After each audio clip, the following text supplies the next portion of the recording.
നമ്മുടെ മുന്നിലുണ്ടായിരുന്ന പരാജയങ്ങൾ, കവളപ്പാറയിലും പുത്തുമലയിലും പെട്ടിമുടിയിലും നമുക്ക് സാധിക്കാതെ പോയ ലക്ഷ്യങ്ങൾ, ഇതൊക്കെ വയനാടിൽ ആവർത്തിക്കാൻ പാടില്ല. പ്രേക്ഷകർ പറയുന്നത് പോലെ അനന്തു പറയുന്നു, പുനരധിവാസം നടപ്പിലാക്കാതെ പോകുന്നത് ഒരു ഗവൺമെൻറ്റിൻ്റെ തെറ്റു മാത്രമല്ല. തീർച്ചയായിട്ടും അങ്ങനെയല്ല. കലാകാലങ്ങളിൽ വരുന്ന സർക്കാരുകൾക്ക് അതിനുള്ള പദ്ധതികൾ അവർ ആവിഷ്കരിക്കാൻ ശ്രമിക്കും. പക്ഷേ മറ്റു പല തിരക്കുകളിലും ഈ സർക്കാർ പോകുമ്പോൾ സ്വാഭാവികമായും പുനരധിവാസം ഒരു വഴിക്കാവും എന്നുള്ളതാണ് വാസ്തവം.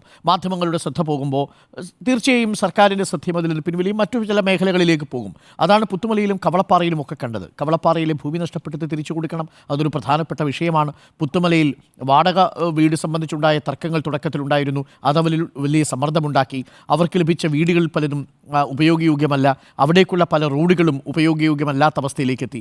അപ്പോൾ അവർക്കൊരു പ്രാഥമിക പരിഗണന നൽകാതെ പോകുന്ന സാഹചര്യമുണ്ടോ എന്നുള്ളതാണ് പ്രധാനപ്പെട്ട ചോദ്യം. ഏതെങ്കിലും ഒരു സർക്കാരിൻ്റെ മാത്രം വീഴ്ചയെ ചൂണ്ടിക്കാണിക്കാൻ റിപ്പോർട്ട് ഉദ്ദേശിക്കുന്നുമില്ല. പക്ഷേ നമുക്കൊരു പുതിയ മാതൃക സൃഷ്ടിക്കണമെന്നുള്ള കാര്യത്തിൽ യാതൊരു സംശയവുമില്ല.